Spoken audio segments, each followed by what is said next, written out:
Dude, I didn't even check if my mic was on. Hold on. Yeah, we're good. So unprofessional. Now, I know what you guys are thinking. Wow, this guy looks different.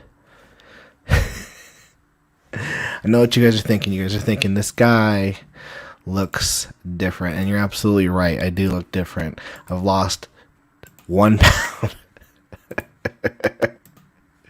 And we're shredding.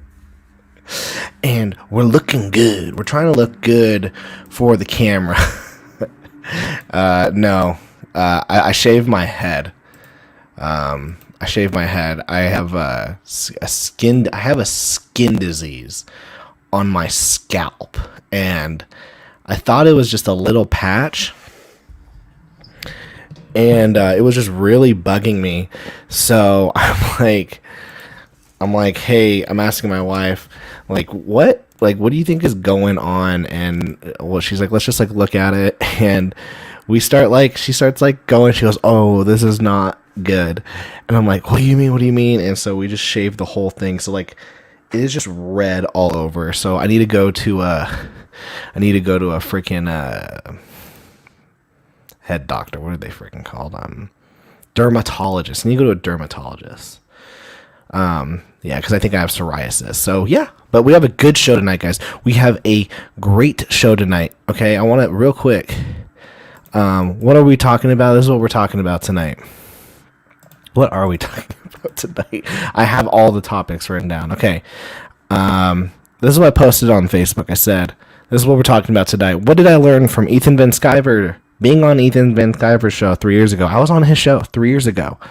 Do indie creators understand publishing contracts? Because there has been so much talk with Larry Holder and Preston Poulter and their publishing contract, and I've heard from like a couple creators, and they're just like, it's a scam. It's not a scam. Okay.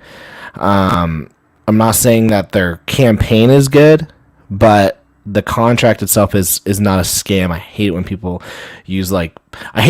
misuse words, like when they say that's violent, your words are violence. No, your words aren't violence. And so I just hate when people misuse words. And so when people are saying it's a scam, it's not a scam. All right. And then we're going to talk about the problem with previews magazines, and and ultimately, guys, we're going to have a silly goose time. A head doctor is a psychiatrist, not a dermatologist. But I've got a skin problem, Matt. No, this is important. It's important that Matt's here because I was in the comment section of his show, The Matriarchy, which you guys should definitely check out. He took my Wednesday time slot. And I was like, you know what? I'm going to disagree with everything Matt says. That was my goal. All right, guys. Real quick, we're going to do the video, and then we'll get the show on the road. Let's do this.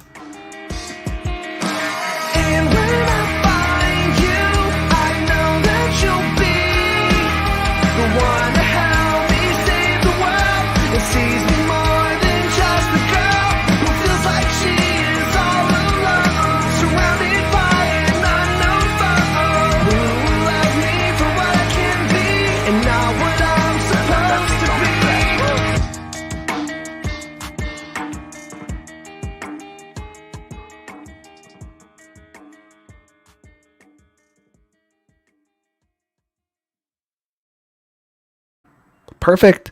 That was great. We got Mrs. H in the house. How you doing? We got Massive Panda. Let's get it. What's up, Tyler? We got BMR Comics. My boy Nicholas is ready for a great stream. Actual 5 minutes or Frieza blowing up Planet Namek 5 minutes. That's funny. Tyler's got a fresh cut. Zion Comics. Hey yo. Skull Diamond. Hi Tyler and everyone in the chat. The skin disease is called hair. Got Darius Bryant. How you doing, man? Let's see, we got Pops in the house. How you doing? Tyler disagreeing was amazing, but he added an extra 2 hours to the stream. My bad. Jay Espin. Hey guys, it's been a while. Jay, it has been a while. What does this star mean? I just starred a comment, but I don't know what that means. Okay, guys, we got a lot to talk about. We have so many fun things to talk about. Real quick, this is nothing comics related, but just Just pop culture, not even pop culture, but the Ghislaine Maxwell case is going, and it's just nuts. Like, is anyone watching or like paying attention to that case, like the Epstein Ghislaine Maxwell case? Is anyone like watching that or like listening? You can't watch it, but like, is anyone paying attention to it? We got Zoomy in the house. How you doing, Zoomy? Is anyone? Yeah, that's just nuts. What else have been? Oh, I've been catching up with the Jussie Smollett case. Oh man, it's nuts. Okay, so I posted on Twitter. So first thing we're gonna do is this. Let me bring up. So I posted this on Twitter. Let me put my thing. Yes, rice is a pain. Been the last 10 years for me. Oh man, dude, I gotta get this shit in check then, because I do not like it. It's on my head and it is just itchy, and I am not having a silly goose time at all with that. Okay, so I posted this on Twitter. I'm following the reports on the case and trying not to throw up for how disgusting the Epstein stuff is. Yeah, Epstein is a terrible person, but I choose to believe all women, and so I think Ghislaine is innocent. Yeah, believe all women. I want to be on the right side of history. I'm joking. I am joking. That was a joke. Watch all the viewers go. All the dislikes. No, it's absolutely disgusting. It's just gross. So it just makes me go, like, it just makes me sad. And so I bring that up because it's like, okay, like, where do we go to take people's mind off of all the crazy stuff that's happening? And for me, my go-to is always like comics and manga. But if you don't have any fun comics to read, then where do you go? Did I cut my hair? Yeah, dude, I freaking shaved it all, dude. My wife did it. We got Ichthus in the house. What is up, Total Excellence? How are we doing? Okay, let's do this. Okay, so I tweeted this. So I just want to give some updates, by the way, on the girl with the mega fist. So I'm on chapter 11 right now, which means I'm currently, this is the 12th chapter I've drawn, because you have to count chapter 0. I really regret doing that. But 12 pages penciled in 2 days. My pencils are super loose, and the details come in the inking stage, which will take the next week or so. Once these pages are done, that's 144 out of 170. So I wanted to bring that up, because it's not necessarily a flex. I'm very proud that I was able to do these pages in 2 days to pencil them. But then I saw this comment, it was like, how I want to get on this level. And I was like, don't do this. It's not healthy. Like, it's not healthy at all to do these. And I want to show people real quick, real quick, I just want to show my process whenever I make a chapter. So the first thing that I do is I have this thing. It's my master document. Well, let me get to the very top. Is I have my master document right here, and this is literally every aspect of the girl with the mega fist, every story arc, every character, every chapter, and what I'm going to do. And so I have the story pretty tight. So I know, like, okay, in chapter 11, this is going to happen. And then after that, I immediately go into the thumbnail stage. I don't even write a script at this point. I go into the thumbnail stage, which is where is an example? Let's look at this page real quick.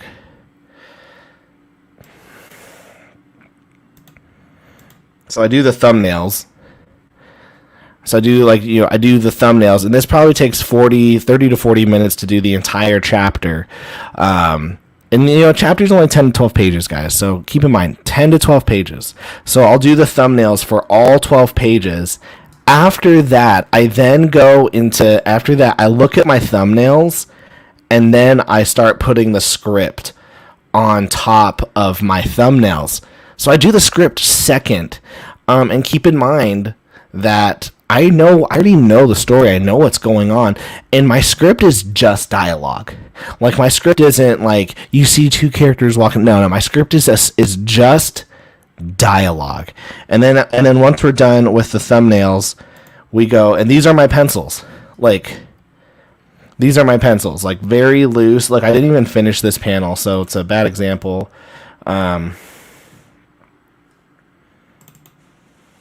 Here's an example. It's like these are my. So here's my sketch,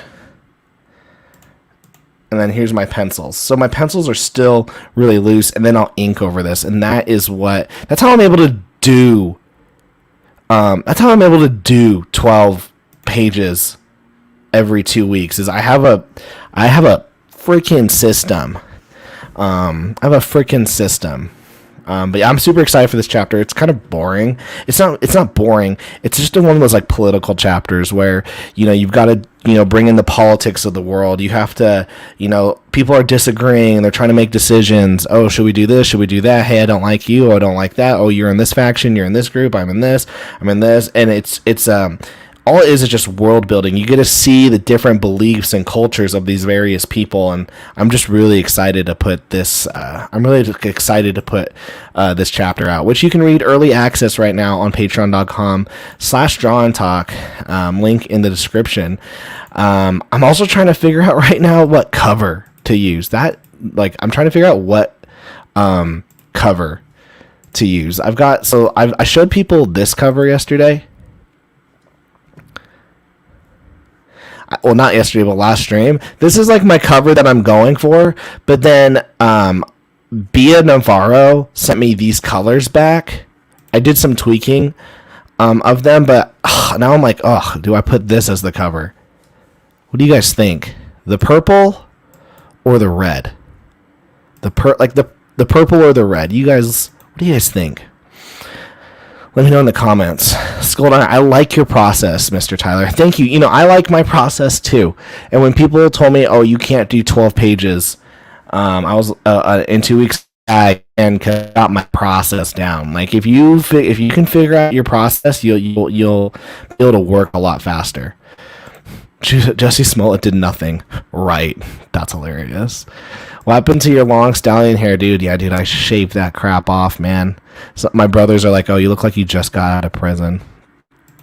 If you believe all women, what do you do when one woman contradicts another? At that point, you look at their race. At that point, it's who's. At that point, you do race and then sexuality, and then after that, disability. That's how it goes. Politics make the best comics. Only talking in darkly lit rooms. Use Bia's, but I'm biased on her work. The red stands out more, honestly. The red has more contrast than the purple, and the picture is slightly more dynamic. Well, god damn it, guys, because I was thinking the same thing. Honestly. So I like your guys' feedback. Coming from John Talk this February, the Senate Ways and Means Committee in action. Oh yeah, dude, like, I it's just world building, man. Hey Tyler, my daughter sent you a fan pic of the MegaFest. Oh, that's cool. Did you email it to me? How did she send it to you? I want to see this. Did you email it to me?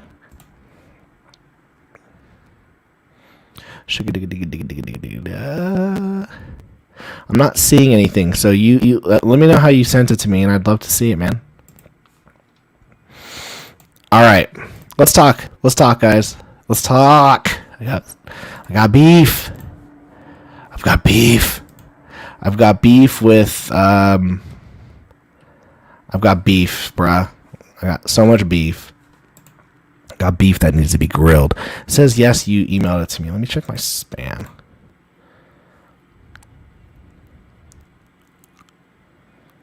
What email did you use? I'm not seeing anything.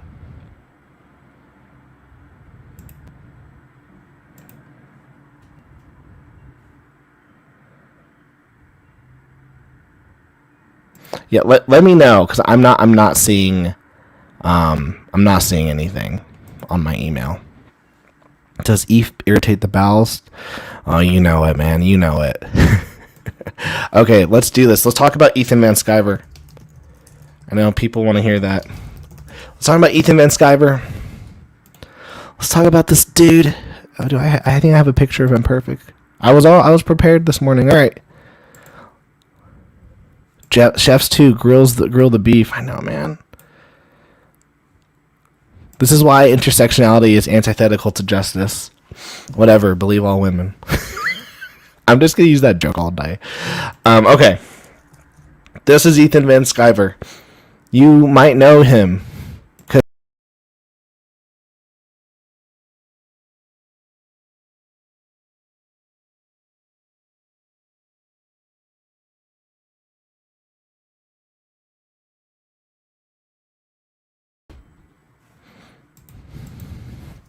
This is what happens. This is what happens when I talk about Ethan. This is what happens when I talk about Ethan. My stream shuts down.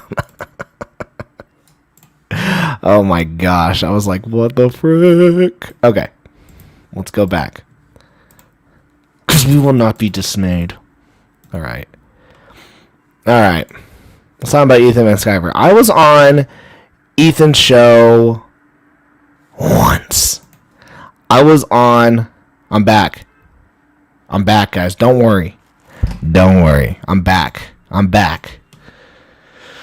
I was on Ethan Van Sciver's show once. I was on the show once. And I learned such a massive lesson when I was on his show. This was like 2 or 3 years ago.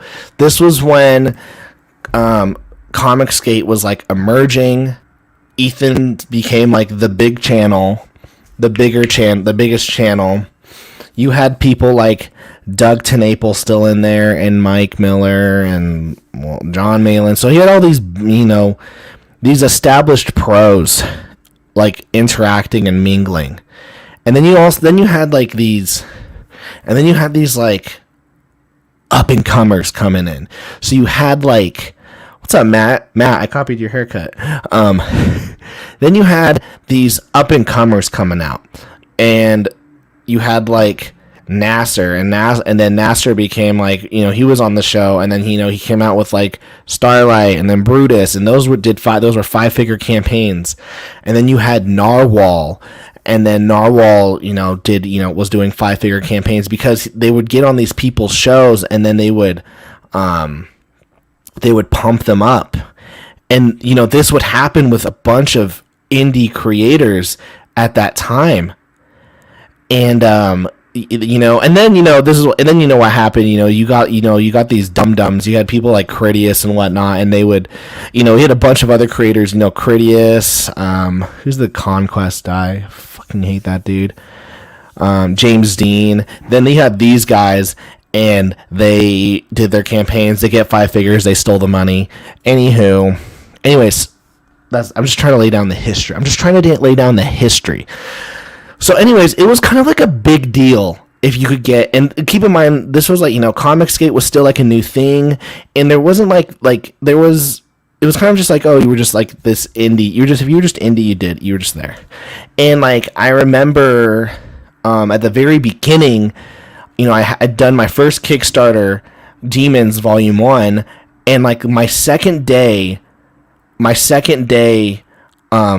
TenNapel, I messaged Doug TenNapel, hey, can I come on your show? Can we stream together on my show, and I'll do yours? And he goes, yeah, well, I'm streaming tonight. Let's just do it tonight. And so I went on his show, and then luckily with like Doug TenNapel, his audience was used to like buying his books on Kickstarter as well as Indiegogo. And so my first book on Kickstarter funded on Kickstarter that night. And it was like a 3-hour stream. So I immediately understood, okay, there is like power to like being on someone's show, and then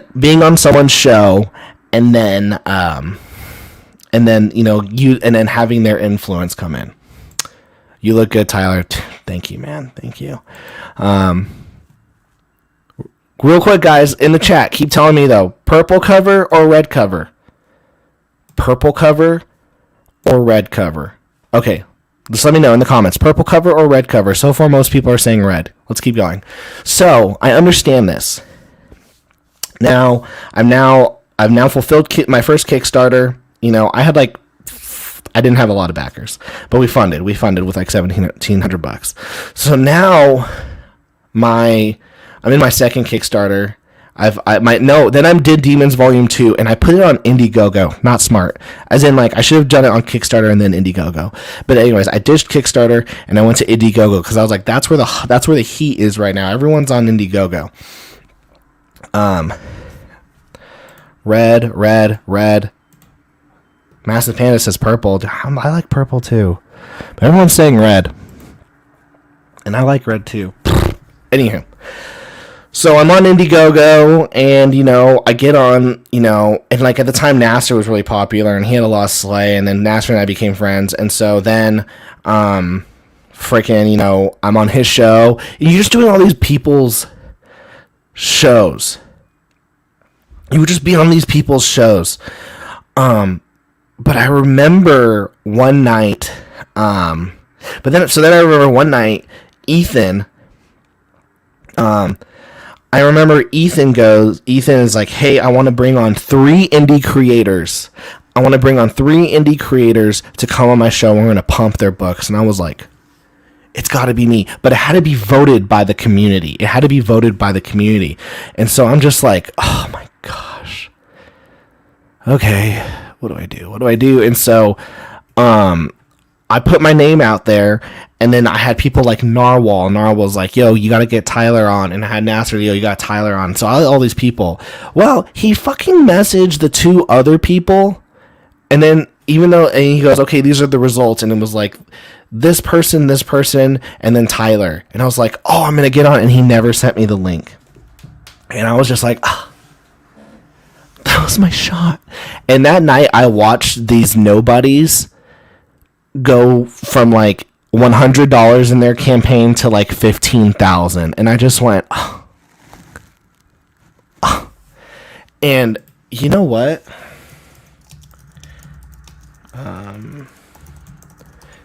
And you know what? Hold on, I'm seeing if I can find one of their comics because I remember one of them.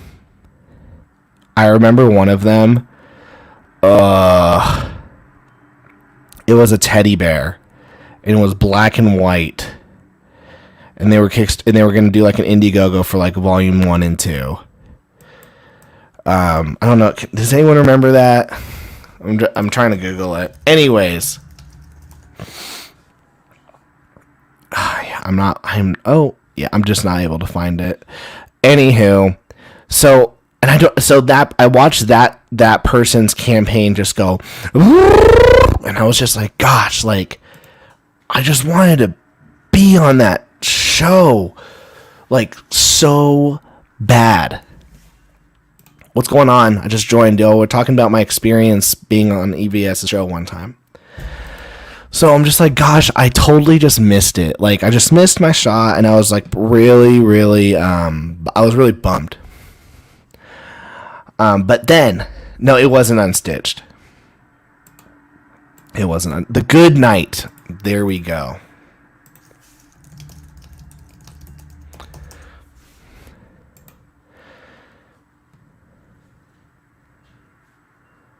Here we go.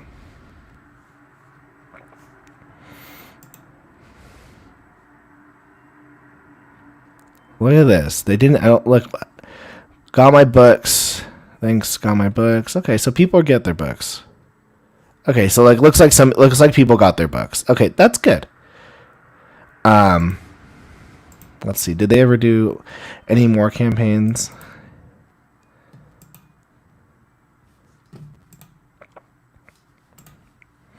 The Good Night. Hey, so they never did anything else after that. After The Good Night. Whatever. Congrats. Anyway, so I didn't get on the show. Anyways, so I didn't get on the show. Big whoop. Whatever. Then also, have you guys noticed that my chair, I fucking hate my chair, but it just goes down. I actually have a standing desk that I'm building right there so I can like stand during these shows. Because my chair just keeps anywho, so finally one night, Ethan's gonna do another one of these streams, but he's closed it. You have to be invited, and Nasser got me the link. Nasser got me the link, and I ended up on Ethan's show, and it was one of those like 4-hour stream nights. So I remember I'm hanging out with my wife, she's pregnant, we're watching a movie, I get the link, and I go, babe, I've got to go, this is so important, I'm on Ethan Vince Guyver's show. And she goes, what's that mean? I went, I'm on Ethan Vince Guyver's show, like, I'm going to change our lives. I'm going to change our lives. Man, if I had gone that 5-figure campaign, I would have just chucked it into crypto. Is anyone in crypto here? Tomorrow the SEC like talks about crypto, the federal government. So I'm about to either lose like $30,000 or it's gonna like pump up. Anywho, so so now I'm on Ethan's stream, and dude, I hate how low this is. Hold on.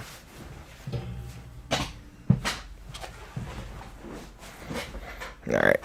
So now I'm on Ethan's stream, and Ethan's like, hey guys, blah, blah, we're doing the show. And he's like, we're live. And then all of a sudden, Jeremy from Geeks and Gamers, back when everyone was friends, comes on the show, and he's like, Ethan, I've got big like Star Wars drama news. And so the whole show, and there was like 10 other people on this show, because this is when you did Google Hangouts. There was like 10 other people on this show. And then it just turned into a Star Wars stream, and everyone was just making fun of like Star Wars people. And I was like, and then you just sat there, and I sat there for 4 hours. I sat there for 4 freaking hours, and I would make a comment here and there, but there was like 10 people on that stream. This was one of the reasons why I never will go on a stream with more than like 6 people, and even then I don't want to. It's either got to be one-on-one or maybe in a group of like, 2 or 3 other people. So anyways, there's 10 people on the stream. I'm just waiting for my turn to talk. And then at the end, he's like, hey guys, sorry that I didn't do the show as we were planned. Maybe we'll do it again. Anyways, that time never came. Now you got people like Preston Poulter, and he gets really angry about it. I just went, okay. And I remember sitting on my freaking desk chair. And then at the time I had a beanbag. I had a really big beanbag love sack in my office. And so I remember just laying down on it. It's like 1 a.m. And I'm just thinking, I just wasted 4 hours of my life just sitting at a desk, like just sitting at my desk like this, just waiting for my turn to talk. Literally just, maybe he'll say, Tyler, what's your project? Anyways, I remember sitting there, and I remember like going to bed, and my wife was like, hey, how was it? Did you make any money? Did he promote your book? And I just was like, no, good night. And like, I was just like, in one, he wasn't obligated to do any of that. So like, at the time I was really grateful to be on there. But anyways, I just remember that feeling of I waited. I felt it was so important. Basically, I was like, it is so important for me to rely on this other creator than my own efforts. Like, that was a bigger deal. And I told myself, I will never, ever, ever, ever do that again.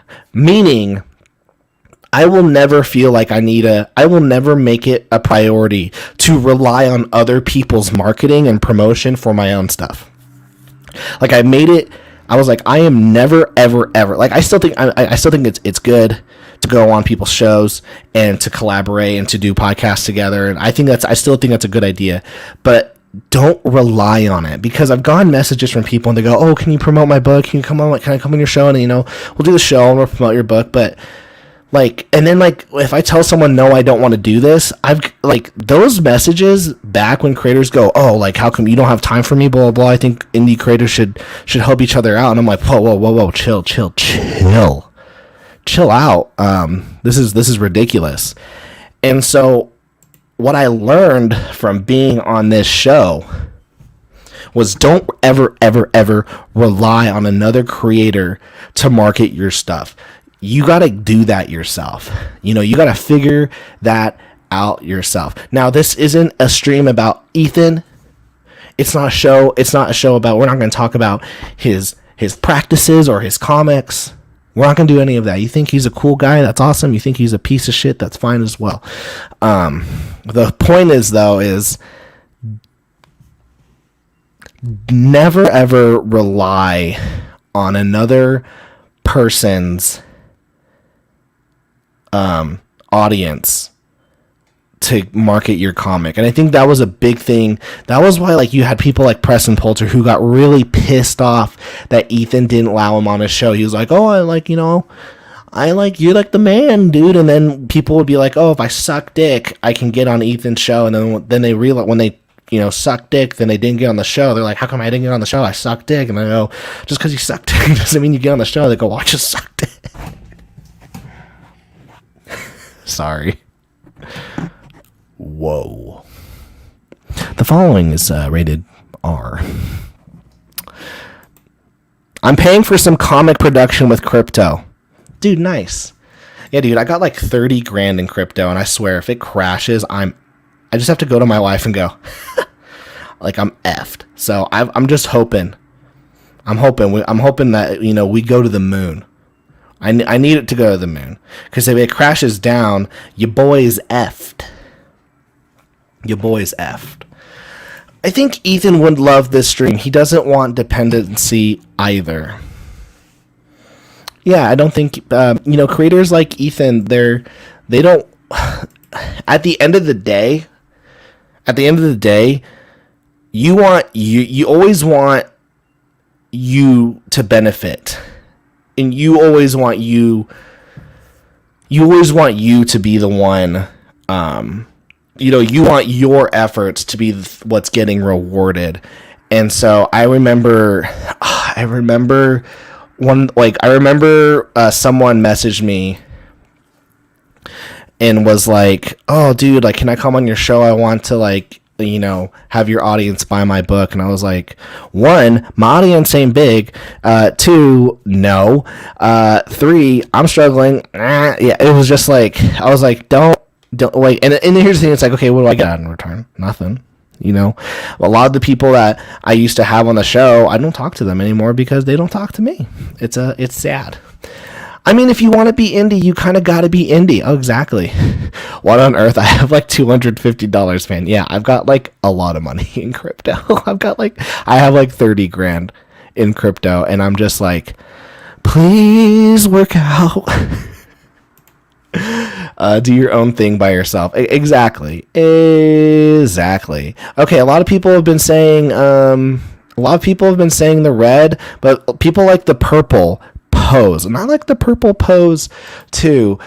But also people like the dynamic, you know, like, you know, how you have her in the you have the main character right there, but then you also have like the other main characters in the back, so it kind of brings in more with the story. Decisions, man. Decisions. We'll figure it out. Maybe this is print run 1, and then this is print run 2. Maybe we do that. Okay, guys. Next segment. You're about to make bank, Tyler. I hope so. If I don't make bank, I die. I hate that Nasser is a mod and he can post his link on here. With that being said, I'm not here to promote a project tonight, nor do I want to, but I'm just going to say this, just because Nasser is a friend. Go check out Creepsters. He's got 7 days to go. And Nasser messaged me, which I'm really glad because I forgot to back. So you gotta make sure you guys back. Super excited for this project. All right. Megafist is a great title. Thanks. Why not do both? That's the actual answer. Larry, you know, I don't like variant covers. I already have I want a main cover drawn by me, and then I'll have a variant cover drawn, which I already have drawn by someone else, and then I have the Patreon exclusive cover. But I'm doing graphic novels. I'm not doing floppies. I'm back, baby. The purple is more fun. I like the pose more in the purple, but I think as a cover, the red is more engaging to potential readers. No, I like that. Yeah, guys, a lot of people I've talked to, they don't realize that The Girl with the Megafist is going to be a 170-page graphic novel. 170 pages. This isn't like a 20-page, 30-page, 40-page, 50-page, 60-page, 70-page graphic novel, or 80-page, or even 100. It's 170 pages, and we're putting out 2 volumes next year. So this first volume will be out in February, and then the next one will be out in either August, will be out in either July or August. And every volume is 170 pages. Maybe one can be a poster or print, yeah. Or an NFT. Okay. Next thing. How do I even start this one? This next topic. Okay. So there has been a lot of people talking. Let's see if I can find it. Okay. Okay, let's see if I can find this. About Larry Holder. I've seen tons of people, videos. I've gotten DMs of people asking me about it. I don't care. I don't care about what people do. But I do want to touch on some things with it. Is it about to get spicy now? Just spicy ramen. No, it's not going to get spicy. So you have a creator like Larry. Now, so keep in mind, I'm not here to talk about any projects. I'm not here to talk about his projects. I'm not here to talk about how he's late. I'm not here to talk about how he mishandled the money on his campaigns. I'm not here to talk about how he's late on some projects or hasn't delivered on some projects, or that he's using one campaign's money to fulfill another campaign. I'm not here to talk about any of that. I just want to, man, these relaunch, I was hoping that the relaunch would do better. Okay. So I think he had, so from what I've understood is that you had Larry Holder, who's a indie creator and a blessed child of God. And Preston Poulter ran a comic contest, where you basically pitch your idea, your IP, and if he likes it, he would then take a portion. He would take a portion of said IP, essentially own it for his. He would essentially own it, but then he would also. Oh, I found. You know what's funny is okay. Perfect. I freaking found. Damn it. Okay. So I have the original page, the video. We're not going to play it. It's not a. There we go. It just wasn't a good face. And he says, I announced, this was in 2020, June 5th. I announced a new writing contest towards the creation of a comic book for whoever comes up with the most compelling new character and story for the shared universe. If he picked you, he would give you $2,000. It was like giving you $2,000. And then, you would use that dollars. Okay, so we got Larry here. So what Preston did was offer $2,000 to make a comic book and then own 25% of the IP while both knew what they were doing. It was a bad deal. It's like selling your soul to Millhouse for $5. It was taking advantage of a desperate man to add to his fake comic slate label, which he doesn't even own. Okay, well, so this is the facts right here. Here's the thing. I've seen a lot of people, including Larry, including you, man, saying that it was a scam. This is where I have a problem. And like if I didn't see multiple people talking about it on Twitter saying it was a scam, I wouldn't be talking about this right now. This isn't a scam at all. This isn't a scam at all. Because Larry got the $2,000 to make the book. That's that. And then they made the book. There's a contract place. Listen, I send out I work for the mainstream publishing. I'm in the traditional publishing business. That's my job. You know what I did today? I marketed people's books. I talked to several authors, and then I sent out contracts similar to these, except when I send out a contract that's saying, hey, I get 100% of the rights and you get 7% royalty. So it's not a scam. So that's my big thing, is that this isn't a scam. It was a contract. I give you $2,000 and then I get to own, and it's not even 100% of the IP. It's only 25%. So it's not a scam because they signed away. Larry knew what he was getting into. Now, could he have done this all himself? Absolutely. Absolutely. But he didn't. And so when people sign these traditionally published contracts, there's reasons why they do. So I'm in the traditional book publishing world. I have to watch what I say because work stuff. So when someone comes to me with their book, and let's say my company likes their book. Okay, let's say my company likes Demon Hunter Raven. I would then go, hey, Nicholas, my company loves Demon Hunter Raven. We want to publish Demon Hunter Raven. What we will do is we will front the art costs, the printing costs, the marketing costs, and the distribution costs. We will get your book into these different avenues. And in return, and then we will pay you a royalty per sale. We will use our marketing team, our editing team, our production team, and our finance team in order to do this. And in return, you will get an 8 to 15% royalty of every copy sold. Now, Nicholas might go, well, I don't have the money to finance this. I don't have the money to distribute. I don't have a marketing team. So yeah, I'll take that.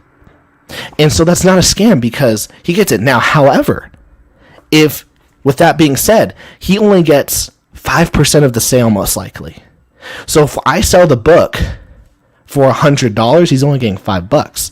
So if we sold his book for $20,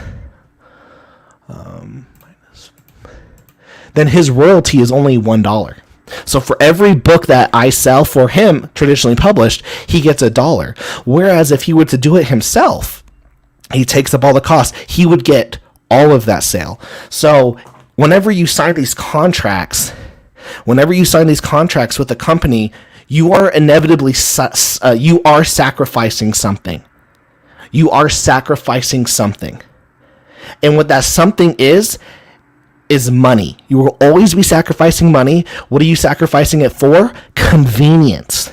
You are sacrificing your money for convenience because Nicholas could fund his book himself, and he could spend the hours marketing, and he could spend all the time raising the money for it, and he could spend all the time trying to distribute it. Or if it's accepted by my company, I'll use my marketing team and pay for it. I'll use my printing team and pay for it. I'll use my distribution team and they'll distribute it. And in return for me doing all the work, I get 100% of the rights, but I still pay you. That's what this is. It's not a scam. It's just a contract. Now, is it a shitty deal? It really depends. It means that you have to sell more to get your money back. Absolutely. But it's not a scam. And that's my biggest problem with what I was seeing on Twitter and YouTube is people saying, oh, Larry got scammed by Preston. It wasn't a scam. It might have been a bad deal, but it wasn't a scam. What Larry essentially got was a $2,000 advance. Here's $2,000, find an artist. Let's make this work. A lot of creators aren't confident that they can raise $2,000. And if they even raise $2,000 on Kickstarter, they really don't get that $2,000. It doesn't really go to just the artist that, you have to split up and whatnot. So it wasn't a scam. It's not a scam at all. And Nicholas should totally do that on his own. You're right, he probably should. But he chose convenience over money. So it's not a scam. Okay, traditional publishing companies like the one I work at, or DC or Marvel, if you create something, we take 100% of the rights. Why? Because we took 100% of the risk. Are we understanding things now? Whoever takes the most risk gets the most profit. Let's talk business. Whoever takes the most risk gets the most profit. So if I, as a creator, if me making my own comics, I'm taking the most risk. Therefore, I do get the most profit. But when I sign it over to a traditional publishing house and they take all the risk, they get more of the money. That's how the world works. That's just business. Tyler is completely right. I know I'm 100% completely right because I do this for work every day. I wake up, I put my underwear on, I deodorize, I put my shirt on, I make myself a protein shake, and I drive into work, and I sit in my office, because I just got an office today. I sit in my office, and I talk contracts, and I talk deals, and I talk with authors, and I market and distribute their books. And guess what? We own 100% of their rights. That's how it goes with every publishing company. Every publishing company is going to take at least 100% of the printing rights, at least. Maybe, I know a lot of authors who've got to keep their digital rights, and then the publishing house just gets the printing rights.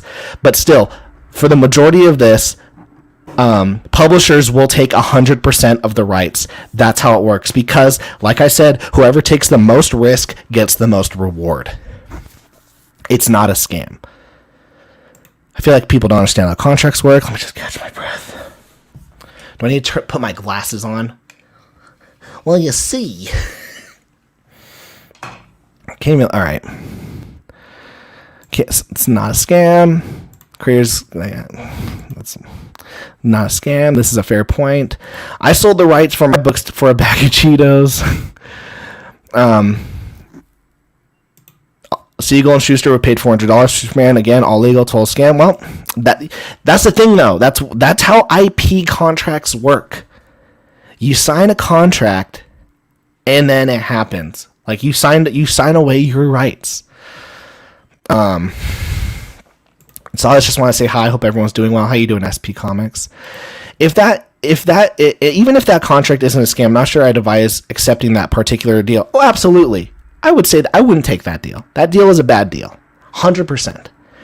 But it's not a scam, because maybe a new creator is like, yeah, I'd love $2,000. That could give me a good start. Heck, I could use $2,000. This is why the crowdfunding model is not a long-term model, or at least a good one either. Publishing, whether self or by publisher, puts the product in the market. This, in turn, is a detriment to both creators and customers, especially customers.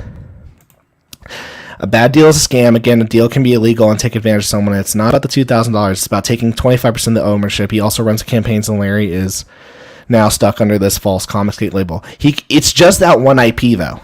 From what I understand, it's just that one IP. And it's only 25%. Gosh, if I was Preston, I'd take 100%. If I was Preston, I would have taken 100%. Also, it was probably in the contract that says, hey, you get 25%, but I'll give you $2,000. I get 25%, but you have to run the campaign. A deal is a deal.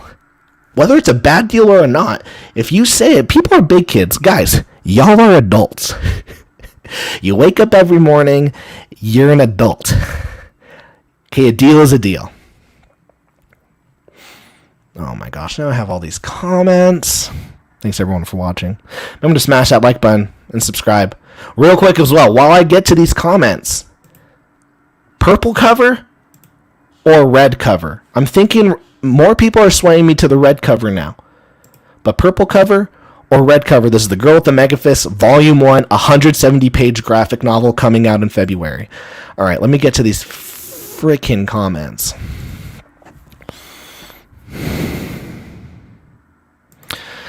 When we say 25 IP, does that mean he gets 25% of net revenue? Who knows? I don't think Preston is benefiting from giving a guy $2K and getting an unfinished comic, so I don't see a scam, just an undercooked project.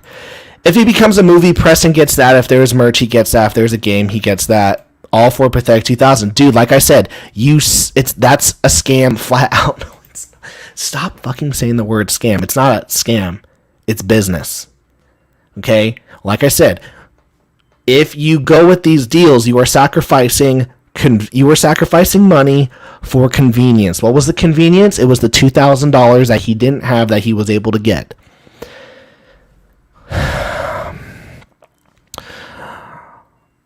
He wears his Market Publisher helmet. He wears his Market Publisher hat, and every Sunday evening he reads the Market Publisher news. Tyler took 10 months off of live streaming, comes back with 10 months worth of fire. Oh, thanks. It's just because I talk with so many authors every day about this kind of stuff. Especially, I have authors, and the worst is when I talk with a disgruntled author, and they'll be like, Tyler, I didn't make as much money as I thought I was going to be, and I was like, well, you're right, you didn't make as much money, but you knew in the contract you were only going to make 5% of the sale, and they were like, yeah, but like I sold 800 books. I'm like, yeah, but I mean, you didn't sell 800 books. You sold probably 20 of those books. My team sold the other 790 into various stores. So, you could have either taken 100% profit on those 10, or you can get 5% profit of those 700 because my team did all the work. This is the biggest issue with indies. Most don't understand the legal ramification on contracts. Get a lawyer to review any contract. Oh my gosh, you guys, the comments. I love it, guys. I love comments. Too many creators and fans of creators don't understand the business end of this. Money isn't in publishing, it's in the IP, which is why publishers take the risk. Absolutely. IP is king, guys. Marvel and DC Comics Disney did not buy Marvel for the comics. They bought it for the IP. Warner Brothers didn't buy DC, or was it AT&T? AT&T didn't buy Warner Brothers, who owns DC, for the comics. They owned it for the IP. They want to sell Batman mugs, not comics. To Tyler, a scam has to be illegal. That's quite how the real world works. People get legally scammed all the time because they simply just don't know any better. Yeah, so learn. Be an adult. You are an adult. Okay? A scam is illegal. A scam has to be illegal. Oh my gosh. Definition of scam. Don't worry, we'll go to first grade again. Scam, a dishonest scheme, a fraud. There you go. What does being scammed mean? To deceive and take money from someone. By deceiving someone. I don't think Larry was deceived. He knew what he was getting himself into. Welcome to the real world. What is PP scamming from someone? He lost $2,000, a comic wasn't made. If he advertised it otherwise and didn't deliver what he said in the contract or sale agreement, then yes, a scam. Now, a bad deal for sure, but definition, not a scam. Is it a scam if the deal isn't explained on a level that both parties understand? Yes and no, but if it's in the contract, that it is your due diligence as the person who signed their name to read the contracts. So when I first did Demons, I was originally published by Insane Comics, and I remember a year in, I went, "Hey, James, I don't want to do Demons with Insane Comics anymore. I want to do it on my own." And he said, "Well, I own your IP for 2 years from the date you signed." And I went, "What? When was, what the heck?" And he goes, "Yeah, it's in the contract that I emailed you 5 months ago." So, and I was like, "Oh." So I read through I grabbed the contract, and keep in mind, I was just so happy that I got signed by an indie publisher. So I signed my name on it, and I was like, "You're right. He owns my IP for 2 years, and if I terminate the contract early, he owns it for 3. So I was like, great. I just have to say, and you know whose fault it was? It was mine for not reading it. Now, contracts can be changed. Contracts can be changed before you sign it. You can talk with the person. We make deals all the time. Hey, you don't like this structure, you don't want this, we'll do this. But once you sign it, it's a done deal. He accepted the contract, didn't he? That's how businesses work. Absolutely. Purple cover. Interesting, man. This is Matt C. Actually, the books is made, and you know why me, and I had to give him that. Okay, congrats. Red cover. Interesting. Did Larry not read the fine print? I'm guessing. The deal only benefited one person, and that's why as creators we have to be smart before signing on stuff like this, because the only thing the company cares about is the company, not you. 100%.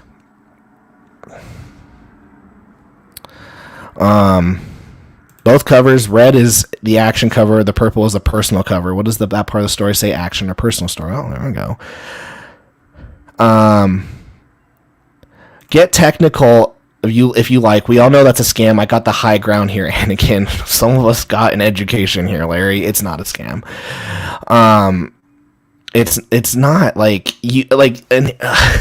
You just have to remember, I'm in the publishing world. Every single day I send out these contracts. I go, hey, Matt, I really like your book. I want to distribute your book. I want to market your book. I want to pay for a cover artist. I want to pay for an editor, a line editor, a sub-editor, a designer. I'm going to warehouse your book. I'm going to print your book. I'm going to embellish your book. I'm going to get it into all these different stores. I'm going to have my marketing team market your book. I'm going to have my sales team sell your book. I'm going to send you to different conferences and whatnot. And in return, I will get 100% of the rights to your book, and I will give you a royalty per book.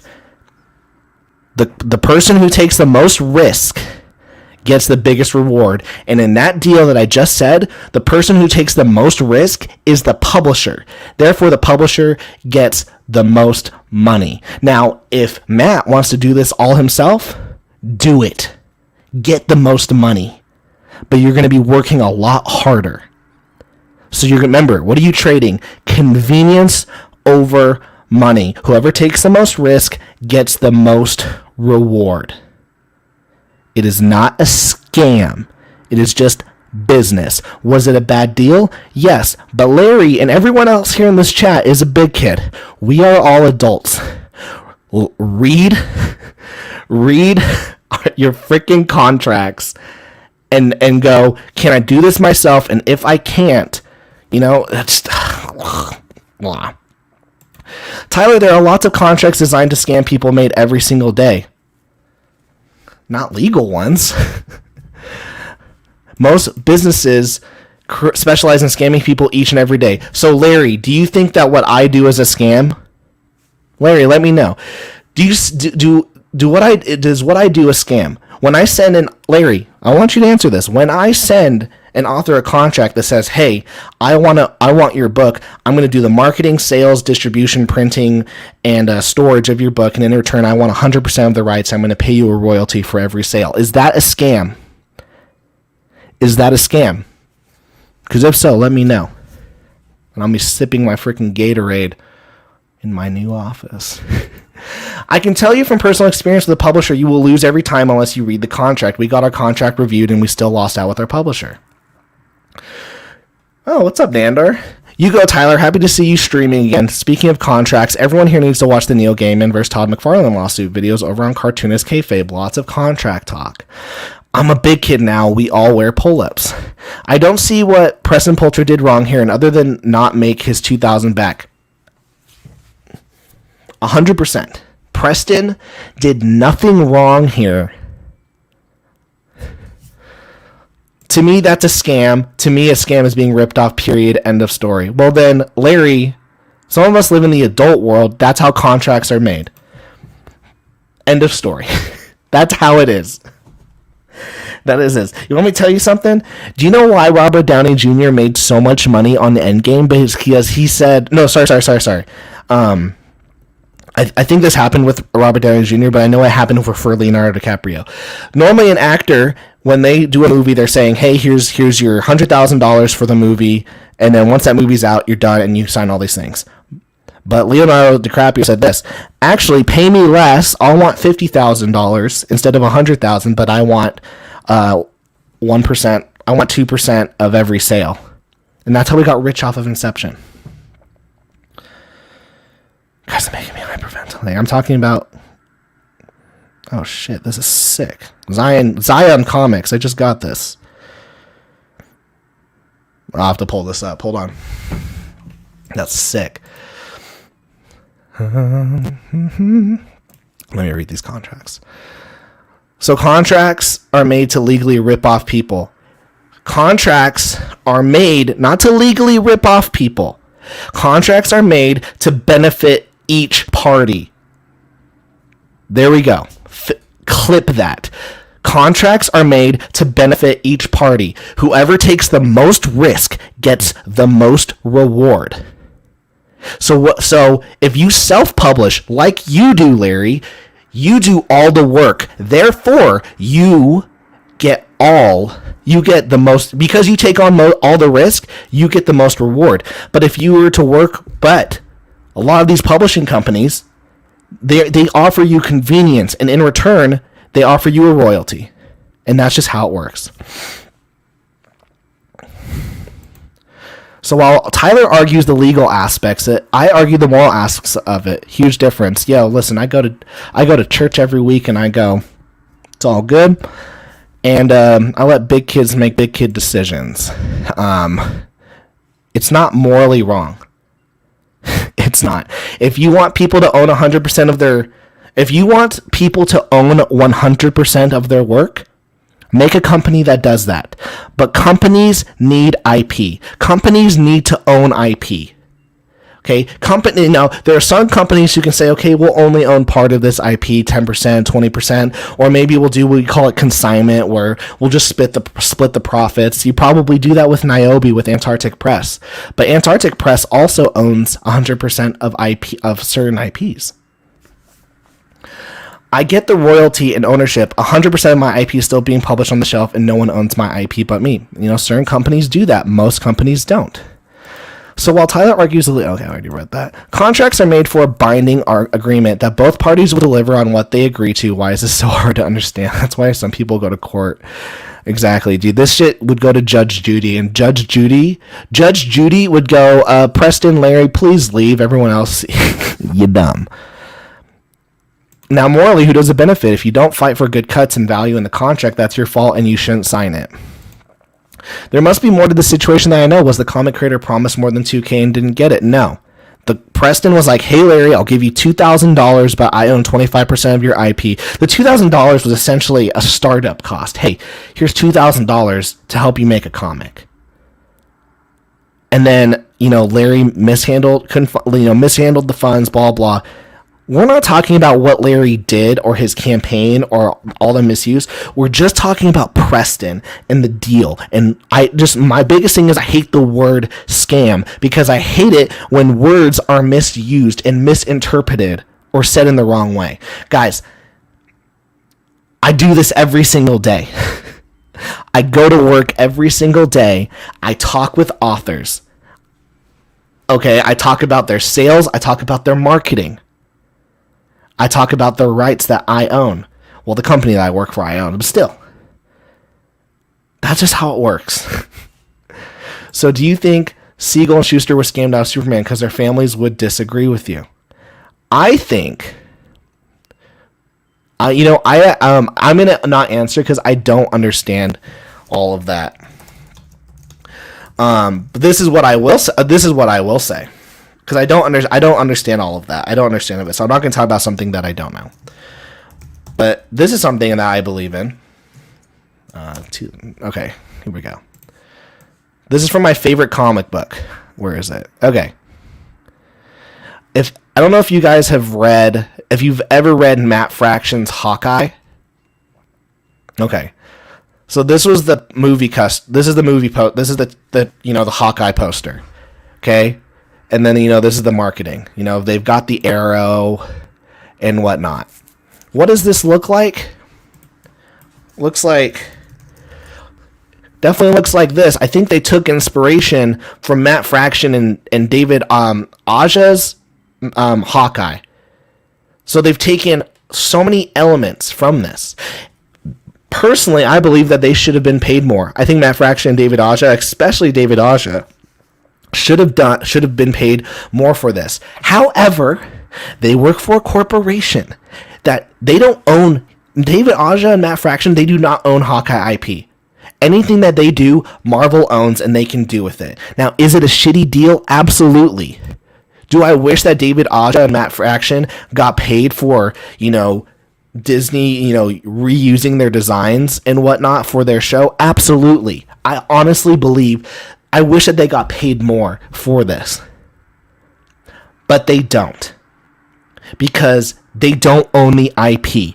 It was work for hire, and that's it. Work for hire, and that's it. That is the contract that they signed. They were adults. They signed it. They're both career veterans in the industry. They knew what they were doing. And it just so happened that what they made got turned into a Disney show. And they don't get to reap the rewards. But that's just how it works. It's not a scam because it's all legal. They don't own the IP. It was work for hire, get in, get out. It just so happens that what they did, which Marvel owns, now Disney owns, Disney took. Done.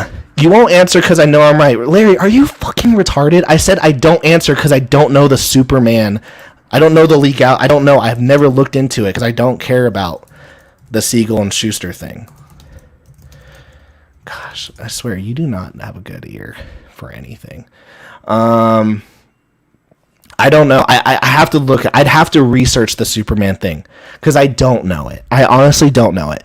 That's why I'm using the Hawkeye thing. That's why I'm using the Hawkeye as an example. Listen, Tyler, I'll let you on my show for 30,000 in Ethereum. Dude, you are not taking my Ethereum. I need my Ethereum. Oh, anyways, the point of all in all is, listen, dear creators, make sure you know what you're signing yourself up for. Make sure that you read your contract.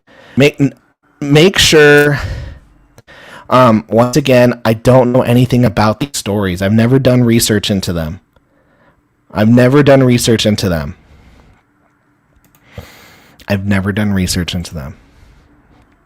Okay.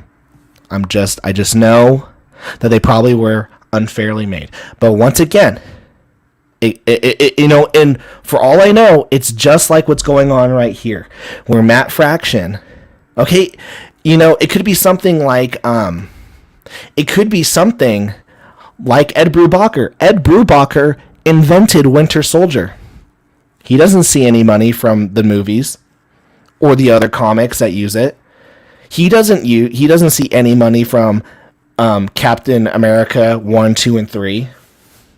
He doesn't see any money from Infinity War or Endgame or Falcon and Winter Soldier. I think he got paid, though, for a cameo. Why? Because it was work for hire. And he created a character for Marvel, and when he signed his thing, Ed Brubaker, create the Winter Soldier for Marvel, and they own the IP, signed me. He knew what he was getting into. We are all adults. They gave it all up legally, and now the families are fighting for royalties and ownership of said IPs, because why, magic word, they were scammed, taken advantage of, now billions are made, and the pennies they were paid. Let's see. That's exactly how all mainstream comics is. Work for hire, same for Superman. Stop making everything personal. This is a business fact. You should be treated good. Yes, you are talent. Yes. So there you go. It's your first 6 words. They gave it all up legally. That's just the unfortunate fact of when you sell IP. That is the unfortunate fact. That's just how it goes. Is it shitty? Yeah. Is it a shitty deal? Yeah. But they weren't scammed. They probably didn't know how big Superman was going to get. And then it got big. At this point, it's just arguing semantics. Exactly. We got to move on. We have a show. Passing out now. I'll catch the replay for Larry and Tyler's Kumbaya stream. No, we're ending this conversation because at the end, I will not a bad deal, that's legal is still a legal deal. That's just how it is. If you don't like it, so if you're someone who's like, oh, this was really shitty, make your own IP, own your own IP, and do all the work yourself. Remember, and if we all can all remember this, then, okay, ready? Whoever takes the most risk gets the most reward. When you sign away your rights, you're signing away money over convenience, because you're choosing convenience over money. When Ed Brubaker created Winter Soldier, did he have to pay for the artist, the colorist, the pencil, the inker, the letter? Did he have to pay for the graphic novel? Did he have to pay for the prints, the single issues? Did he have to pay for the distribution? He didn't. Marvel did all that upfront cost. And in turn, they said, we'll do all these things, and in turn, we get to own your IP. And that's what Preston did. I will do this, and in return, I get this. Done. In this day and age, to be quite honest, there's no real need to do a publisher, not for a percent of IP, as we can all self-publish. Now, if you get published and own it, it's an image deal, great. Okay, well, we'll get an image deal. But if people want to go the traditional publishing route, because there's still many who want to go the traditional publishing route, let them do it. Larry Holder decided to do the traditional publishing route.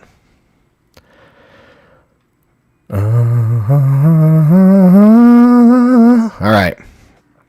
No, it's not shitty and unfair. The publisher put up all the money and took all the risk. They should get their reward. Anywho. All right, what else was I supposed to talk about tonight? Let me find my notes. Guys, a lot of people like pink or purple. I think, people are liking the red. I don't know, guys. Guys, I'm really excited. We just uploaded chapter 9 of The Girl with the Mega Fist. That was a fun chapter to draw. And let's see if I had to do this 2-page double spread. Let me find it. Like when you make a comic, you're like, oh, like, did I show enough of the world? So, like, this was fun to make, This is one of the districts in the world. It's the healing district. So you can, there's like rules of what you can do when you're here. But, I had a lot of fun doing this chapter. We're in the chapters right now where it's just all world building, and I've been having so much fun with that. All right, let's see. Once we sell away your IP, you don't own it anymore. There you go. Ding, ding, ding, ding. We love it. Hey, Andrew Rowland, thanks for the $4.99. Here we go.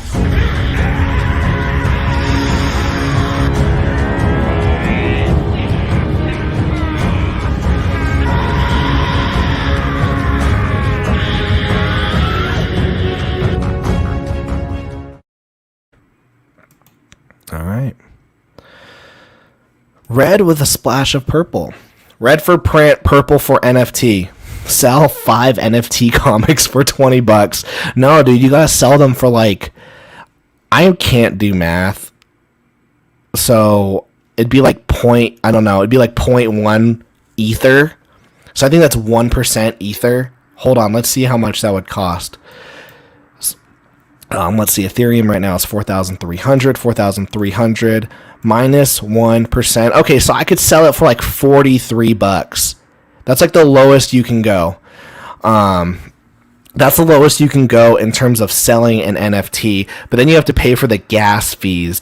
And it really just depends. So we'll figure out. I want to do NFTs in the future. Right now, I'm just trying to like make sure. Right now, I'm just trying to concentrate on my crypto because to make sure it doesn't crash. Because tomorrow the government's having like is Bitcoin and Ethereum, are they real? Like, should we honor these? And I'm like just gonna be with my phone. Like the moment they say like it's all fake, I'm selling because I'm not losing $30,000. All right. I can understand why you're so passionate. I'm passionate about this situation. Oh yeah, I'm passionate because I got a lot to lose. And I got some friends who've got like way more money in it, and they're just constantly like, "Oh, Tyler, you looking at this?" And like like on like the other day, like Bitcoin like went down a lot, and I was like, "It's not good." Oh man, wait, is this going to turn into a crypto show like Mike Miller's channel? No, absolutely not. Tyler, when writing, do you save the cat, use a 3-act structure of just discover, write with the most minimum of plotting? I haven't read Save the Cat in so long. With the girl with the mega fist, while I talk about the girl with the mega fist, let's bring her up. With the girl with the mega fist, I kind of have like the structure of, okay, these are the things that need to happen. And with volume 1, I totally effed up story structure. So, you'd have like act 1 and you have like climax, then it'd go down. What I have is like a straight shot up at the beginning, and then it goes up again, and then it just goes, and then in the last chapter it's just going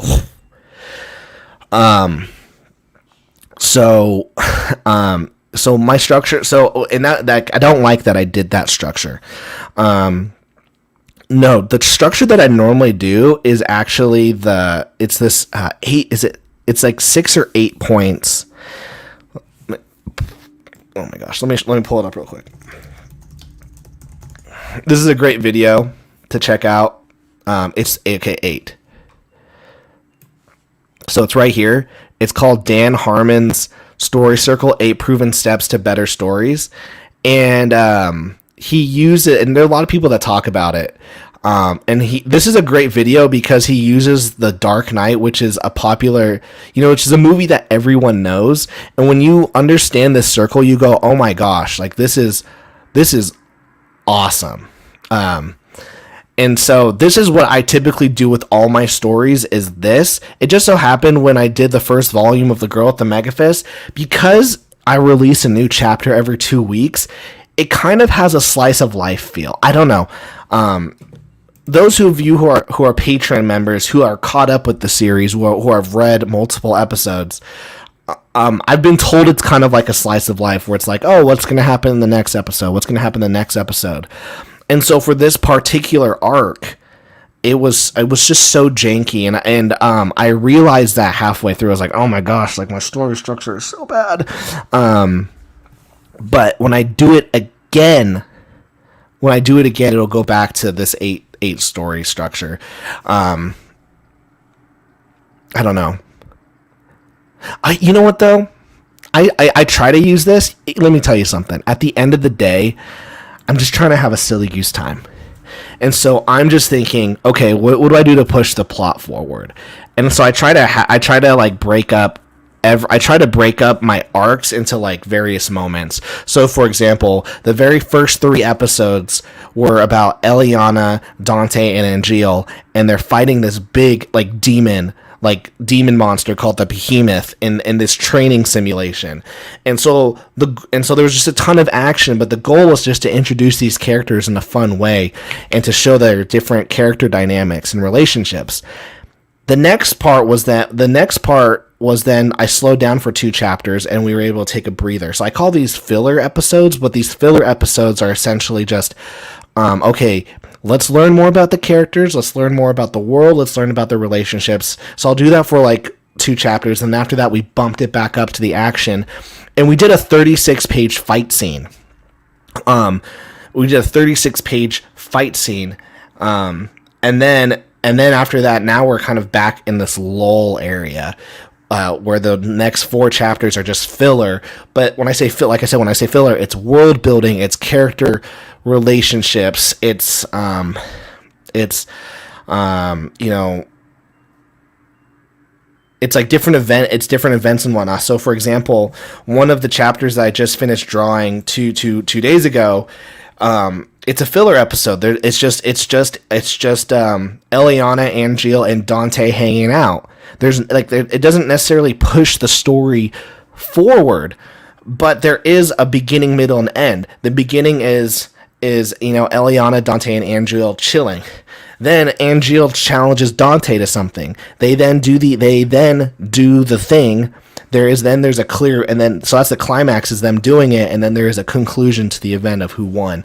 And so even though it's not necessarily pushing the story forward, there is a 3 to 5 act structure, and it's there. The story is there not to push the story forward, the plot, but to build on the characters and their relationships.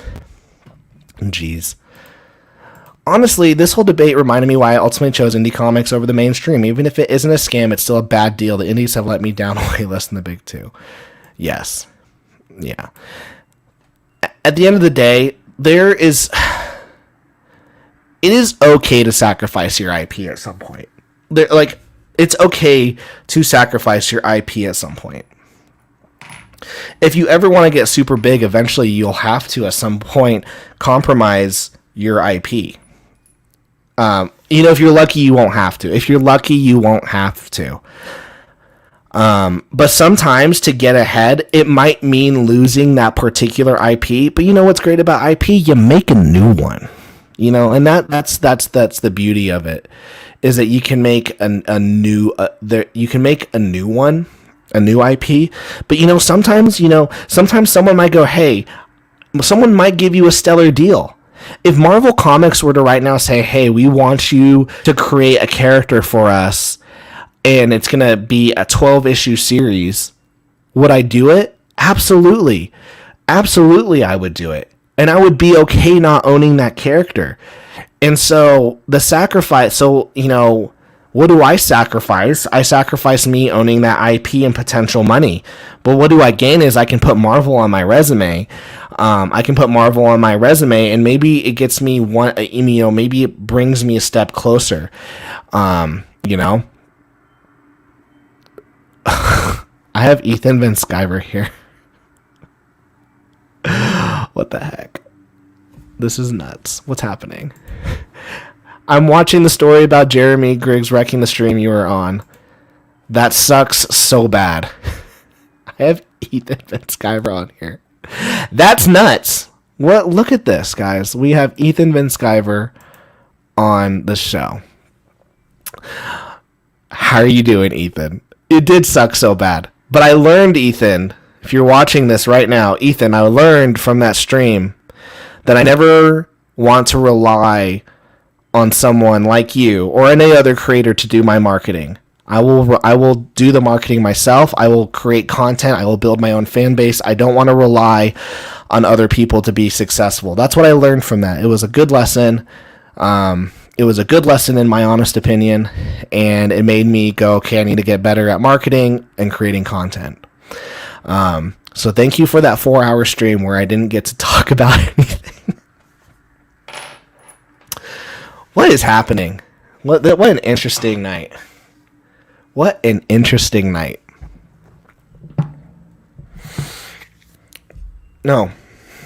What was I saying? Okay, finally. This is the final topic of the night. Final topic of the night. Got previews. Guys, So, this is what happened. EVS is here. I know, EVS is here. I know. And, he's hearing about the time that I was on his stream for 4 hours and I didn't get to talk about any of my books. But I learned that you cannot rely on others to do your dirty work. You need to learn how to put it in the hard way. So I got Zoomy here saying marketing is hard. Marketing is very hard. Absolutely. So what do? you start learning how you just start everything's learning. Learn how to make YouTube videos, learn how to make better YouTube videos, learn how to make the best YouTube videos, try out different things, get on TikTok, get on Instagram, make content that people want to enjoy and then succeed. Mrs. H, if you have multiple IPs, would you let one go? Absolutely. Absolutely. It just depends. Should I send Ethan the link? I'll send Ethan the link. This is weird. What is happening tonight? Ethan, if you're listening, I'm going to send you the link. What is happening? What is happening? Do I even follow him? I don't think I do. Oh my gosh. Oh my gosh. Do you want to come on my show? Oh my gosh. I'm looking at these old I'm looking at all these. Ethan, I sent you the link if you want to come on. This is so weird. Anywho, it's funny because I'm looking at my tweets and it's just like, hey Ethan. Oh, I'm asking him all these questions in my DMs. It's so sad and pathetic.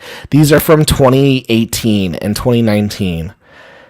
And this just is just a prime example of really what you got to figure out is as a creator is how do you get the most eyeballs on everything. What I think is cool is that there's multiple ways to do it. Is you have these, you can either be an established pro and get, use your, all your hard work and recognition to grow an audience. You can do that. I think another cool thing is you can be like Tim and Mark, and you can, work your way. You can work your way into making a really cool IP, and then you have something like Common America, and it just dominates. And then it's just because it's so good, all this word of mouth happens. And then you have like Rachel Smith. You have someone like her, like Laura Olympus, where she was just making a comic for fun, having a silly goose time. Oh my gosh. Guys, what's happening tonight? Ethan, how are you doing? I'm okay. I was name searching myself on Twitter. I found your live stream because there are people who are wishing death upon me right now. They're like, why is George Perez, dying of cancer, and Ethan Van Sciver's perfectly healthy? And first of all, God bless George Perez. We don't want him to suffer.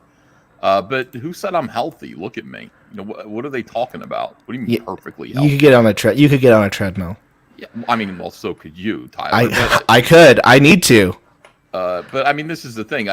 Don't assume anything. Don't assume I'm perfectly fine. Everybody should start worrying about me right now. Absolutely worry about me. Well, I think it's funny that you're here. Yeah, that you're name searching. I was just telling a story about you. I don't know how much of it you heard. I heard all of it. I went back and I listened to the whole thing, and then I sped up and caught. So I'm sitting there tweeting about or responding in your chat to the story as I was listening. Yeah, no, it was I told my wife and I was like, this is a big deal. I sat there for 4 hours. I couldn't get a word in because there was like 10 other people there, and I just remember going, I never want to have to rely on someone else. I should be able to do this myself. So I'm going to figure out how to make content. I'm going to figure out how to make YouTube. I need to get better art. I need to get better at this. Yeah. How'd you do? Well, we're still working on that. Let me see your stuff. What do you I appreciate that. I'll show you right now. Let me, so this is we're right now trying to decide. I'm making a black and white, like comic manga type of thing. So we're trying to figure out what covers to use. This is volume 1. Each volume's 170 pages, black and white. Mm-hmm. So we're trying to figure out which covers to use. The girl with the mega fists. Whoa. What do you think? Purple or red? Uh, uh, oh, which cover do I like better? Yeah, that's what we're deciding tonight. Let me see the other one again. I like the other one better. You like the purple one better? Yeah. Oh, there we go, guys. We'll throw that in the mix. Let's see. But let me pull it up. You know, I was not prepared for this. I hope that you're glad though that I'm not talking like smack or death threats on you. I hope that's a. It was a pleasant change of pace for me. Yeah, there you go. All right, let's see. Nope. Yeah, we can look at this one. How long has this been going on? You've been doing this. Well, I mean, you talked about being on my stream 3 years ago. So. Yeah, but this one we just started. I just started drawing this in August.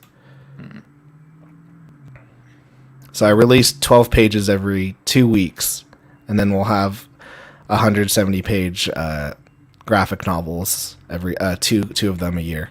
I gotta say, first of all, good stuff. I'm not a manga guy, so I can't really tell like if it's standard, but it looks better than Liam Gray's book. His book was supposed to be the best manga ever. It wasn't that good, and yours. I'd rather read yours. Well, I appreciate that. Yeah, I appreciate that. Well, Ethan, I don't know what to say. Like, I don't know what to say. Like, you're here. Like, I don't know if I should ask you questions. How are you? How are you doing? It's interesting because like we have such different circles. Like, I'm not a pro comic skate or anti comic skate. I like to just be friends with all kinds of people, and you're here. Yeah, I mean it's hard to I know it's comic skate has become, or it seems to be, more like a clique now to some people, and they're like, well, I don't know if I belong in that clique with those people, but I think you believe in indie comics, and I'm pretty sure that you believe that people being interfered with for political reasons is bullshit.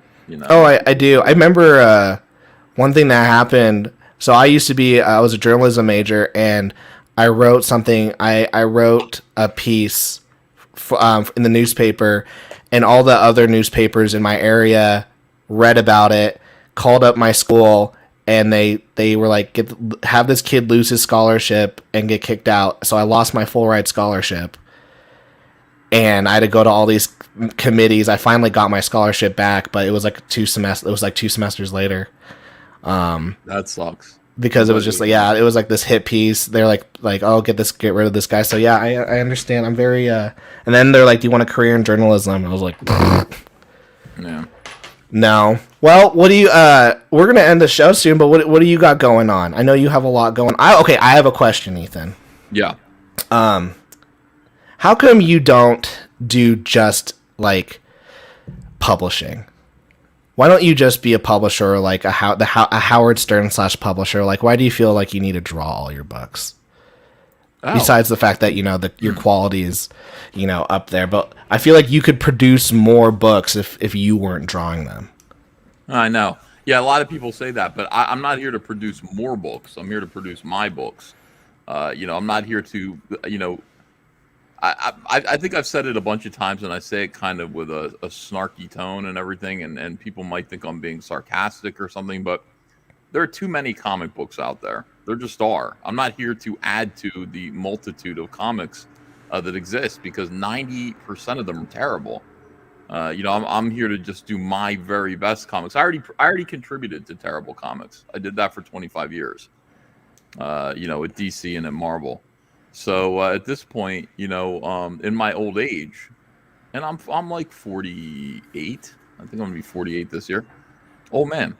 I want to spend the rest of my life. The first half of my life was, all about deforestation in order to tell stupid Green Lantern stories. Hey, I like the ones that you have. They're on my bookshelf. Beautiful. The second half of my life is going to be me just doing what I want to do. I want to. But you grinded though, Ethan. Like you put. I think a lot of people. I remember people getting angry, like, "Oh, why is his campaigns?" I'm like, don't forget that this guy put in like 25 plus years of work. Yeah, of course you got to do that. You need to pay your dues, and I think people kind of forget that because we're all on the same playing field now. We're all Uh-huh. in indie comics, we're all crowdfunding, so everybody thinks we're all equal.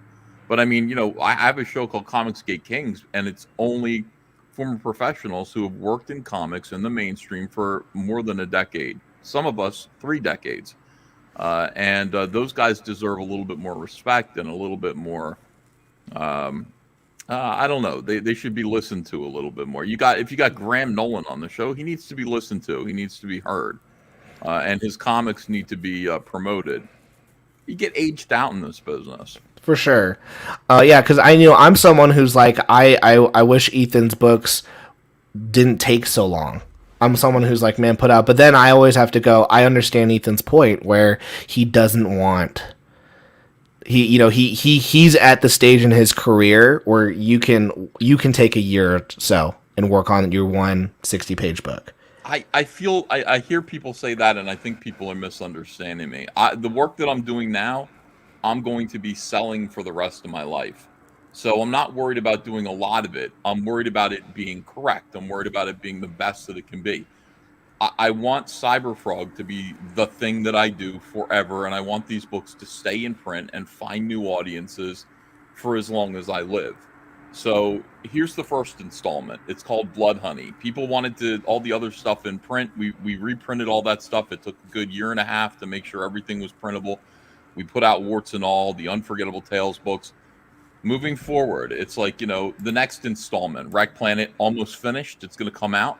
And then it's going to be Cyberfrog 3, and that's going to take however long it's going to take to get it out. And I'm going to be doing this forever. I'm just going to be doing this for the rest of my life like a novelist, not like a comic book creator. You got to change the way that you think, to be where I am. I want to be J.K. Rowling. It's like I want to be George R.R. Martin. Hopefully not with the latest book. Yeah. Okay. Best work and put it out when it's ready. Okay. I like that. I like you saying that because for me, I'm coming at it as, okay, I gotta be a comic artist, but you're like, you've already paid your dues. You're now like, okay, I'm a novelist. We're putting these out when they're ready. Yeah, rather than, here's the thing that you'll find about paying your dues. You'll find that you cut corners. And I go back and I look at my, old work, and I just say, I just remember I got to do a page a day or maybe a page every other day, but I've got to do it fast. And you can see in those comics all of the corners that are being cut.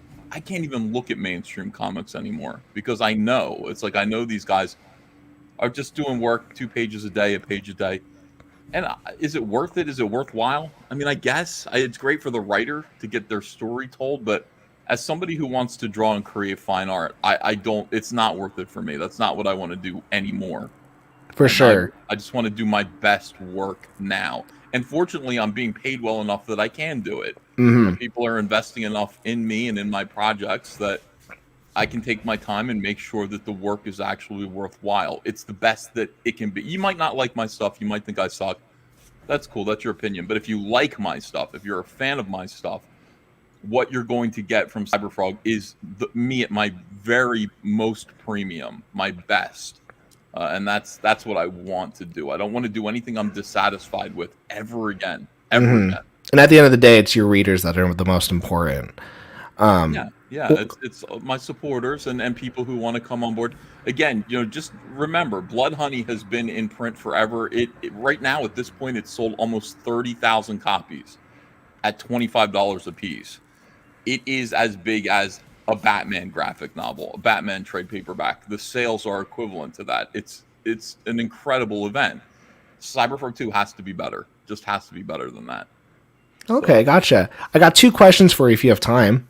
Okay, all right. Just in terms of the indie world, Massive Panda, I see your super chat question. We'll get that'll be the second question. The first one is, you see the landscape of all these different crowd funds, and what you see like Shane Davis is doing, John Malin. What do you think about I'm real good friends with Tim Lim. What do you think about his property in Common America?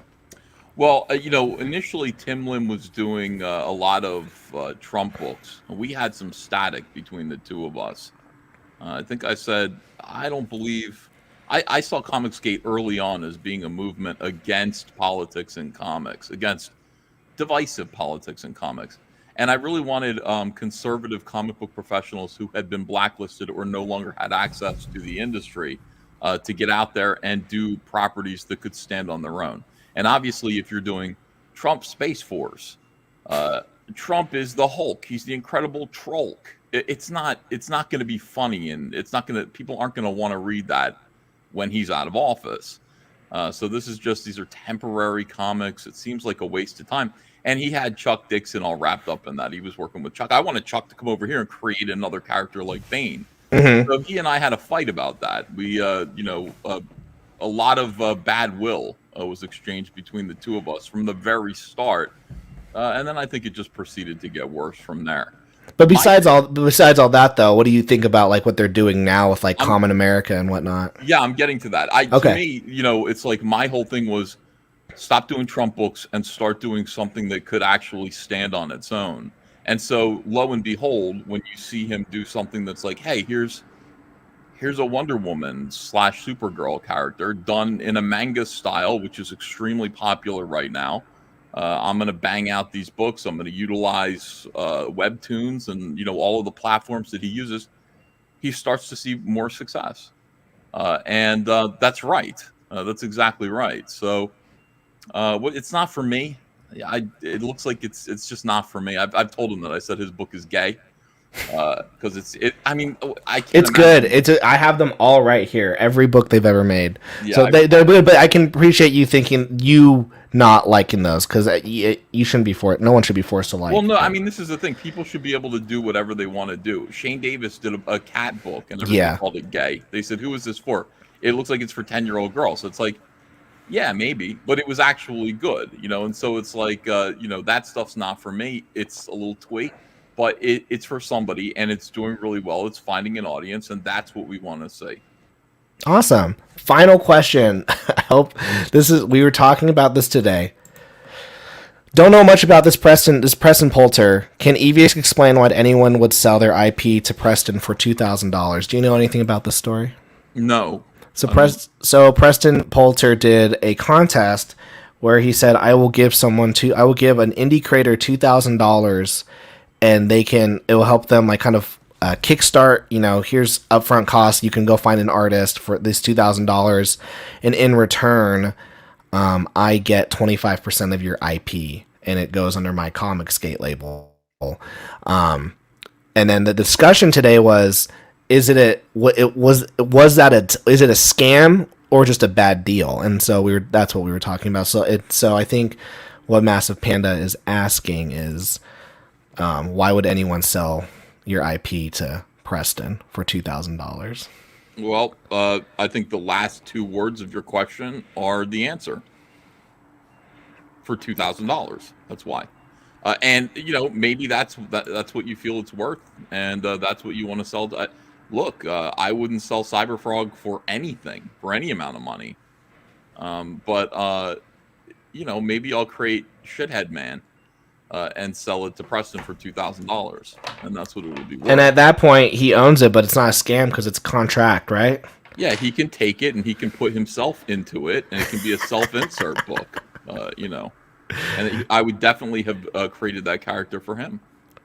There you go. Well, hey, Ethan, thanks for popping in. You bet, man. I appreciate that. I don't know if you want to stick around afterwards, but I'm going to end the stream right now. So you let me know. You pop out. I got to get to work, but Tyler, thank you for that. I'm sorry about 3 years ago. That sucks. I don't know if you heard the part beforehand, because there was another time when you said I want 3 artists, 3 indie creators to come on my show tonight, but you made it so that the community had a vote, and so Narwhal and Nasser bumped me up so that I was the 3rd creator, but I never got the link that night.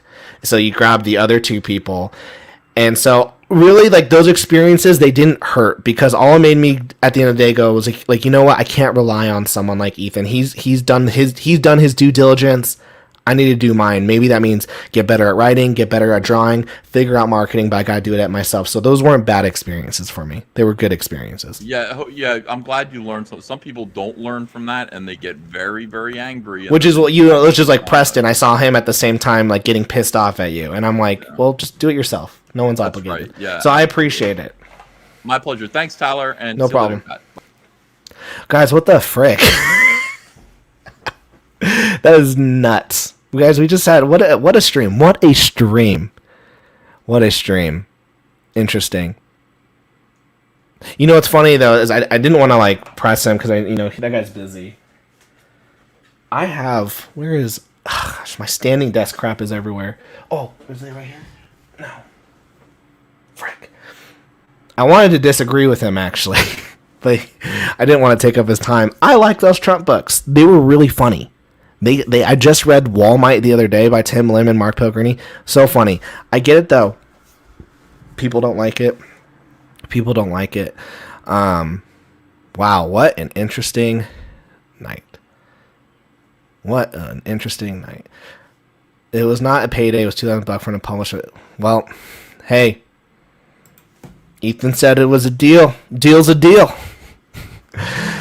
I'm not a huge fan of Tim and Mark, but we'll give the book a chance to review it objectively.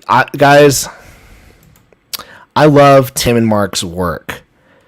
Not just because, for me, when I found their books, it was during a time where I was trying to find out fun. I was trying to find fun.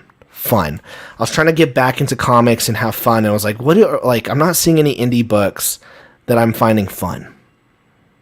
And I found their books and I was like, wow, this is really fun.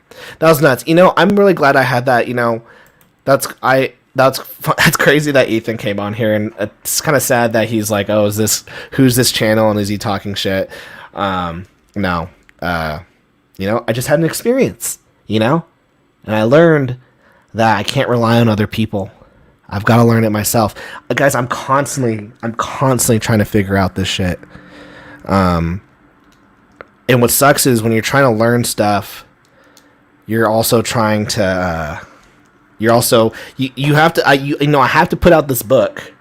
I have to put out this book while also learning how to get better at YouTube, better at TikTok, so that people can read this book.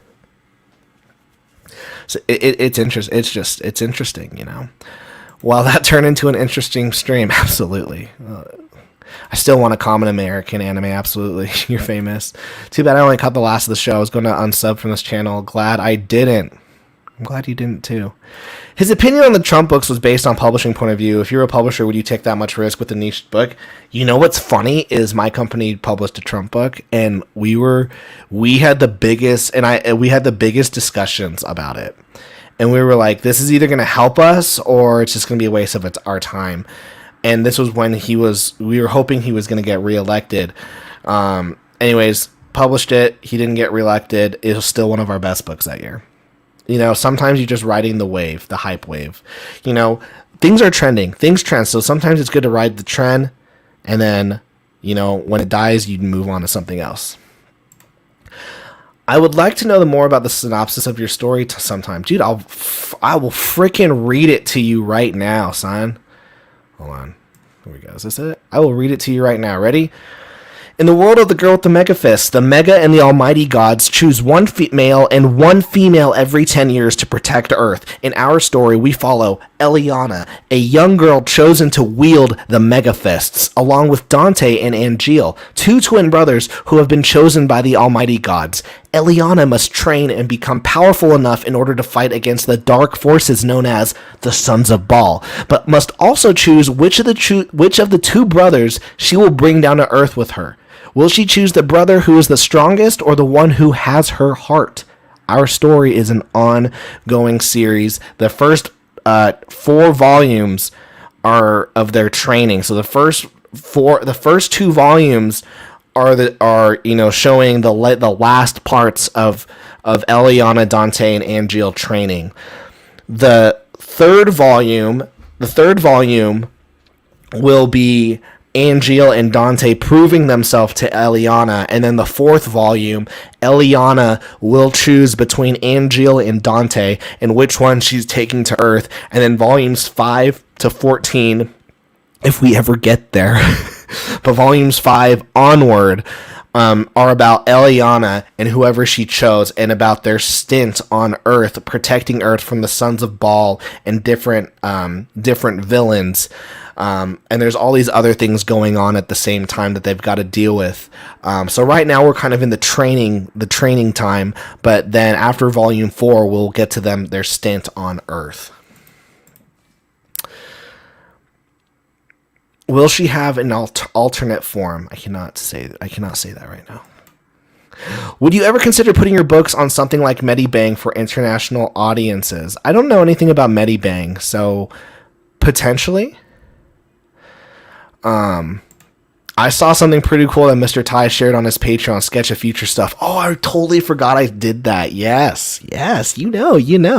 And if you want to get early access to The Girl with the Mega Fist and see these kind of sketches, patreon.com/JohnTalk for $2 a month. You can get all access to The Girl with the Mega Fist. Oh, dude, Tyler, how's the kiddo? I forgot. The last time I watched your stuff, you had a newborn. It's been that long? Yeah, man, he's 2 years old, bro. He's doing fine. He is crazy. He is a crazy kid. Like, we were wrestling for 45 minutes, and I was sweating. This kid is crazy. So will we find out what the fists are? You find out in the... I'll pull them up right now, actually.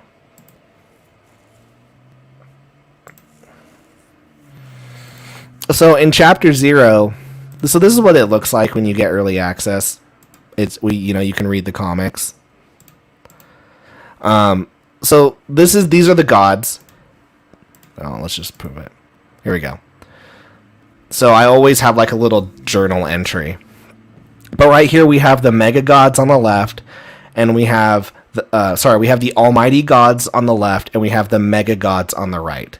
And so these gauntlets, these mega fists, are what these gods use. That's where they fuse their power into.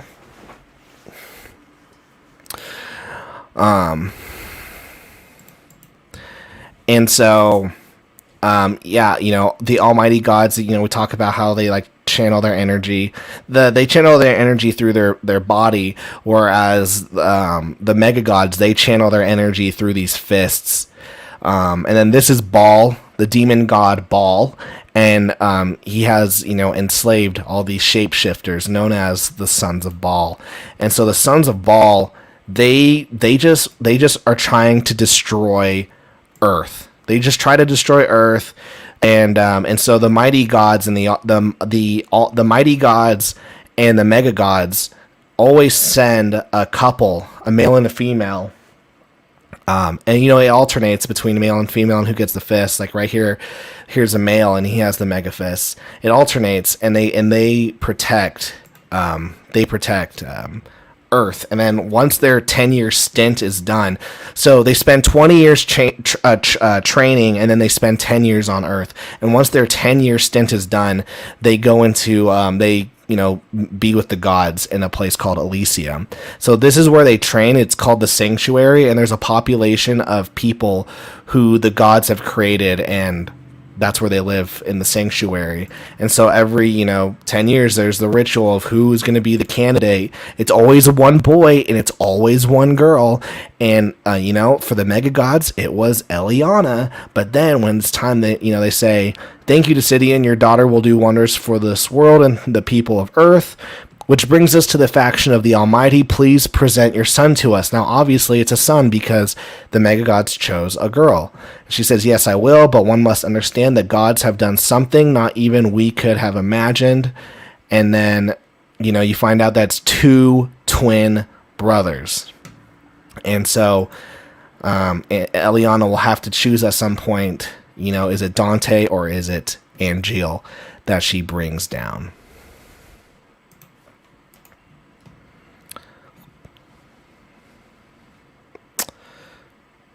Yeah, dude, I got a whole new job, but then got the beer bug and have been out of work for a bit. Oh, I'm sorry, man. I'm sorry. Well, hope you're able to Turn things around, man.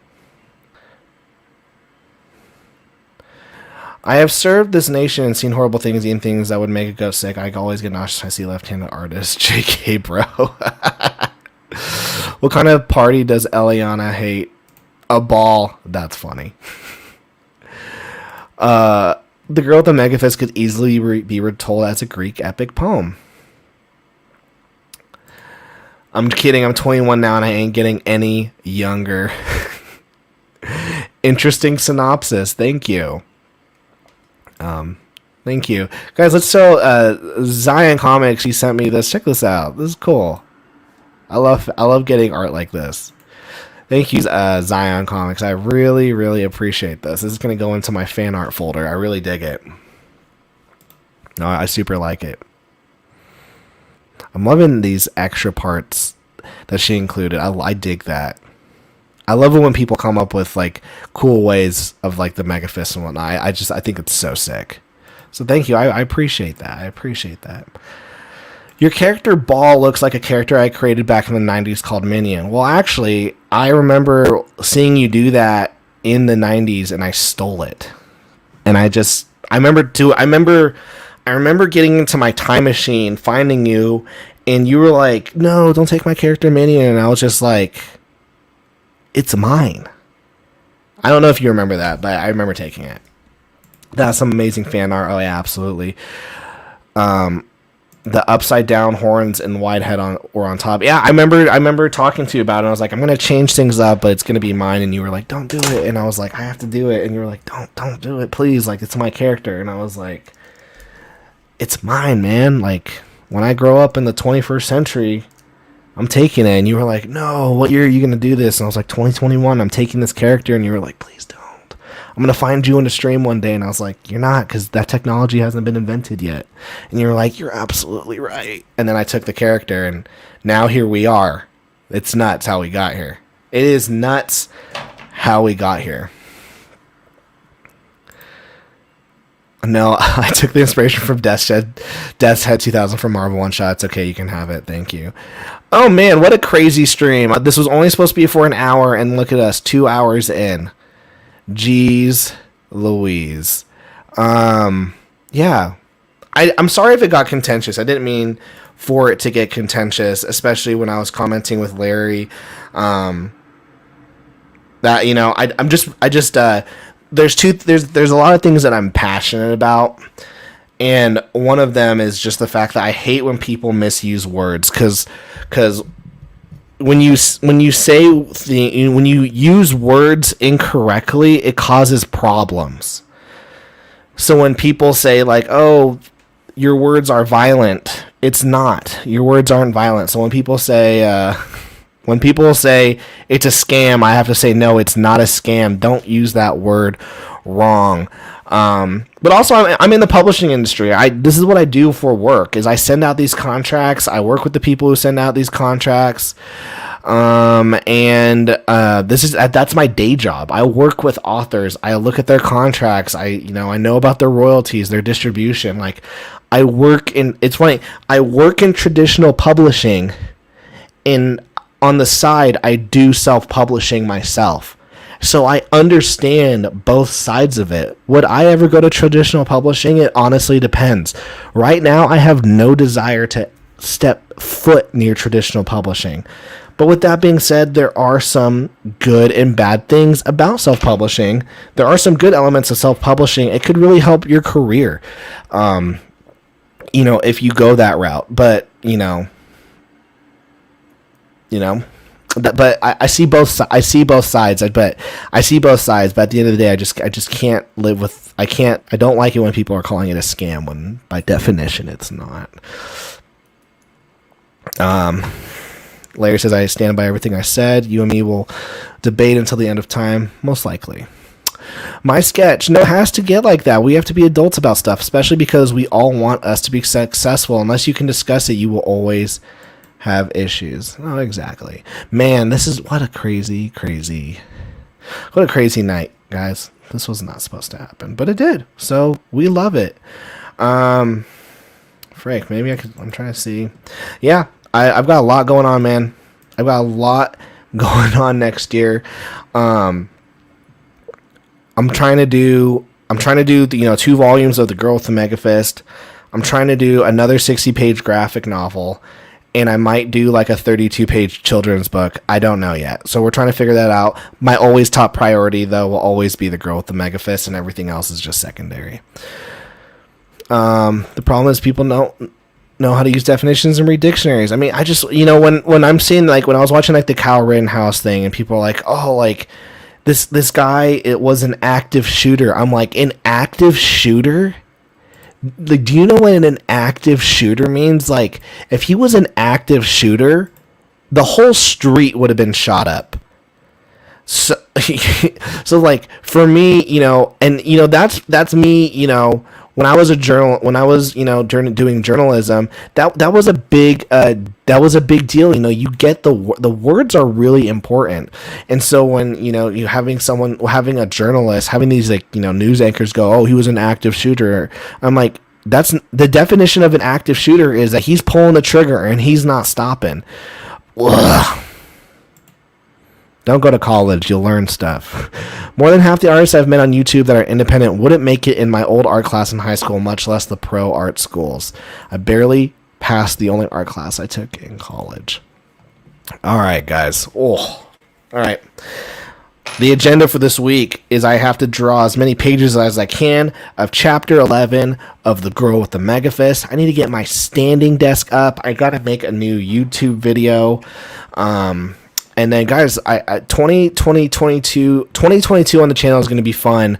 I've had a lot of fun reviewing different mangas and comics and talking about different topics. We're still going to be doing that. We're just going to film them in a different way, and I'm really, really excited about that. It's just trying to figure things out and having a silly goose time. And I'm really glad that I'm back doing these live streams.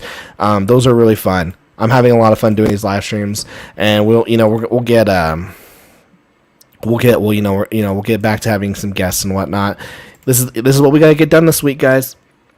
We have a week and a half to draw these pages, and this is a boring chapter. When I say boring, I'm just talking about boring art-wise.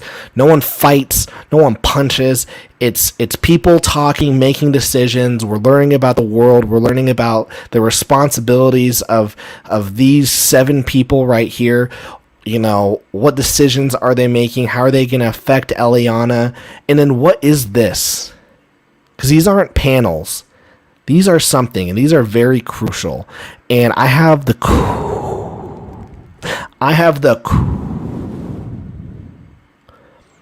got, like, one of the coolest moments of this story happening in this very room. It's in, like, volume 7 now. It's like in volume 7 or 8. This super cool thing happening. And it happens in this room with a really cool character. But I've got to get to that. So the only way that I can get to that is if we crowdfund successfully.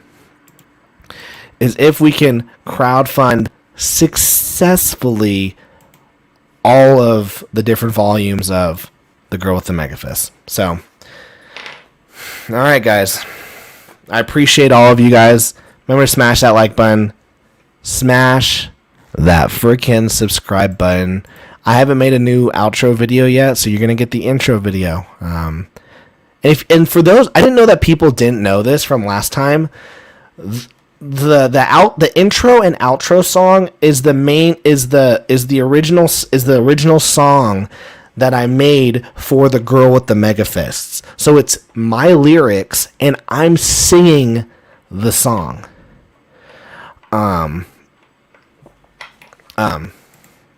Yeah, dude, I've got it right here. I've got it on my board. Those 22 panels. If anyone an artist doesn't have that, you got to get that. But yeah, the song is me.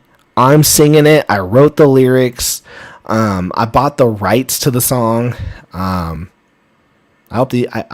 paid for it on this website and I got like a contract and whatnot. So hope they know. So yeah, this is the official theme song for The Girl with the Mega Fist.